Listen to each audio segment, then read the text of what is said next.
mimi naamini tuna timu moja ya Chadema na hatubaguani. Na ndio maana nasema kama kuna mtu yote alikuwa na timu nyingine asimshambulie mwingine.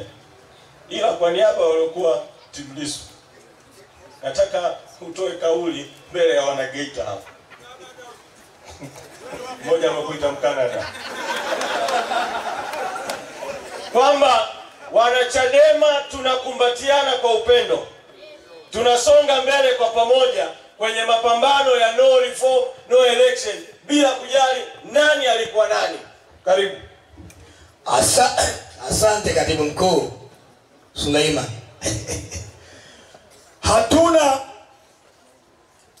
Hakuna timu, ila tuna makusudi katika chama hiki. Na makusudi hayo ni mabadiliko na uhuru wa kweli. Kwa hiyo yoyote ambaye hataishi katika makusudi abaguliwe. Anajibagua na makusudi ya umma yanayotazama katika chama hiki. Mimi sina timu, uchaguzi uliisha, na mimi moyo wangu nikichagua upande nikishamalizana nao tunaendelea na kazi ya nini? Ya siasa. Mheshimiwa timu hakuna. Ina maana hata timu Chadema haupo. Mimi ni Chadema, na ndio sababu niko hapa. Lakini sina timu ya pembeni, ila namchukia kwa dhati kabisa mtu anayetaka kusaliti mapambano haya. Sasa sikilizeni. Nashukuru Mheshimiwa Lema. Mtu yeyote anayesaliti mapambano haya bila kujali ni nani, bila kujali ana mamlaka kiasi gani, lazima wote tumpinge, wote kwa umoja wetu. Sasa sikilizeni wana Geita. Na naomba mnisikilize kwa huu muda mfupi, nitakazungumza kwa ufupi sana. Sisi tulichukua msimamo wa pamoja. Msimamo huu tulianza kuuchukua, tulikaa kamati kuu tarehe 2 na 3 mwezi Disemba 2024. Na mwenyekiti wa chama taifa kwa niaba yetu wote alikuwa mwenyekiti wakati huo, mwenyekiti Freeman Mbowe, akautangaza tarehe 10 mwezi Disemba mwaka 2024.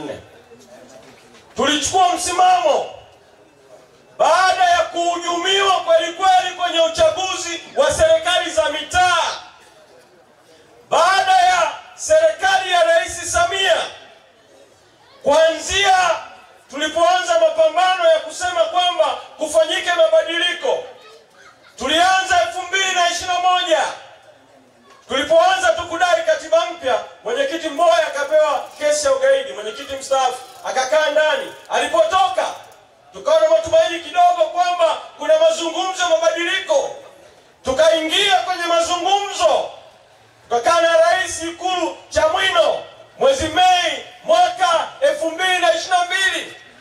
Tukamwambia rais, haiwezekani Tanzania twende kwenye uchaguzi wa 2024 na 2025 bila mabadiliko yenye kuwezesha uchaguzi huru na haki. Tukamwambia yaliyotokea 2019, yaliyotokea 2020 inatosha. Rais akakiri, tumekaa naye. Mimi nilikuwa sehemu ya timu ya mazungumzo ya awali kabisa Chamwino na ya baadaye. Rais akakiri kwamba kweli 2019, 2020 kulikuwa na uharibifu mkubwa sana kwenye masuala ya uchaguzi. Tukamwambia rais, kuna njia mbili za kutibu hilo tatizo. Njia ya kwanza ni mchakato wa katiba mpya.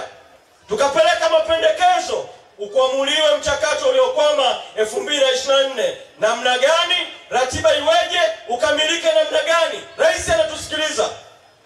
Tukaendelea mbele zaidi. Tukamwambia njia ya pili, iwapo CCM na serikali yenu mtachelewesha mchakato wa katiba, njia ya pili, wakati tukiendelea na mchakato wa katiba mpya, tufanye marekebisho kwenye katiba iliyopo, kwa sababu matatizo yetu ya uchaguzi chimboloka yake ni katiba.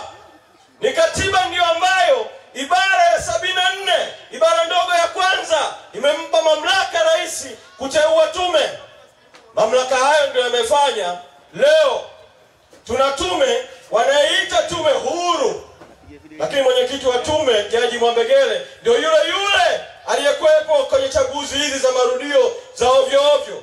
Wanaita tume huru eti kwenye sheria waliotunga 2024. Lakini mjumbe wa tume, mjumbe mmoja wapo ndio Ramadhani Mapuri ambaye ni katibu mwenezi wa CCM. Wanaita tume huru wakati ambapo mkurugenzi wa tume huyu Ramadhani Kailima, sheria mpya imetungwa ya uchaguzi inaitwa tume huru. Sheria inasema mkurugenzi abaki yule. Mkurugenzi huyu ndio alikuwa mkurugenzi wa tume mwaka 2015, Chadema ikiwa na mgombea rais Edward Lowassa alipoiba uchaguzi.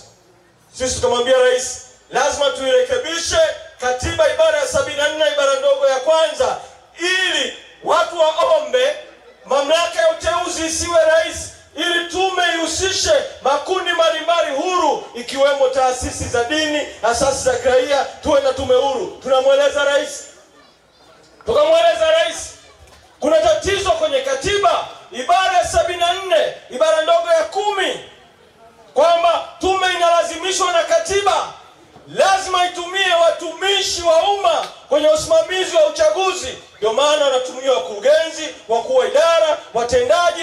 Tukamwambia futa hiyo kwenye katiba ili watu huru waombe waajiriwe na tume kwa ajili ya kusimamia uchaguzi wa haki. Tukamwambia kuna shida, tume zinaiba uchaguzi kwa sababu katiba ya Tanzania imeweka kwamba matokeo ya urais yakishatangazwa kwa mujibu wa katiba ibara ya 41 ibara ndogo ya 7 huwezi hata kuyapinga mahakamani. Tukamwambia hili nalo liondolewe ili matokeo ya urais yaweze kupingwa mahakamani. Tukawaeleza kwamba matatizo hayo yako kwenye katiba, tume inakinga. Tume ikimwengua mgombea wa upinzani, ikimzuia mgombea wa upinzani kufanya kampeni, hana popote kwa kwenda hata mahakamani. Tume imepewa kinga hiyo ya kufanya chochote kwa mujibu wa katiba ibara ya 74 ibara ndogo ya 12. Tukamwambia haya yote yalikuwa mengi, kwa muda sitayasema, ya katiba ya kiuchaguzi yarekebishwe. Rais akasema naunda kamati ili mzungumze pande mbili. Wakaunda kamati ya 5 kwao 5 kwetu, tukaunda na sisi tukazungumza mwaka mzima. Tukagundua wanatupotezea muda na wana dhamira off. Tukatoka kwenye mazungumzo, tukapeleka haya bungeni vile walipoleta miswada mibovu 2024. Sasa sisi tulishagundua kuanzia mwanzoni kwamba hao watu wana dhamira ya kuiba uchaguzi. Ushahidi wa dhamira yao ovu tukauthibitisha kwenye uchaguzi wa serikali za mitaa mwaka 2024. Katika hali hiyo ndio maana kwa pamoja tukachukua msimamo wa no reforms no election, kwamba bila mabadiliko hakuna uchaguzi, na tukautangaza msimamo huo mwezi Disemba. Sasa sisi tumetoa msimamo wa kitaifa huo, msimamo ambao baadaye tukaupeleka kwenye baraza kuu la chama, tukaupeleka kwenye mkutano mkuu wa tarehe 21, ukawa msimamo wa chama kizima. Uongozi mpya ulipoingia, tukajifungia kuweka mkakati tunatekelezaje msimamo huo uliokuwepo toka uongozi uliopita. Sasa wapo wanaosema huu ni msimamo wa viongozi wachache tu. Viongozi wachache, sisi tunaamini sio tu ni msimamo wa chama, bali ni msimamo wenu vile nyinyi wananchi, kwamba bila mabadiliko hakuna uchaguzi, tunakwenda kuzuia uchaguzi.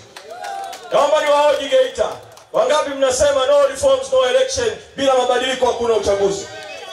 Vyombo vya habari, hii ni sauti ya wananchi, vidole viwili juu kama unaamini kwamba unakubaliana na sisi. No reforms no election, bila mabadiliko hakuna uchaguzi, bila mabadiliko hakufanyiki uchaguzi. Tuseme wote no reforms no election. No reforms no election. No reforms no election. Asanteni sana. Sasa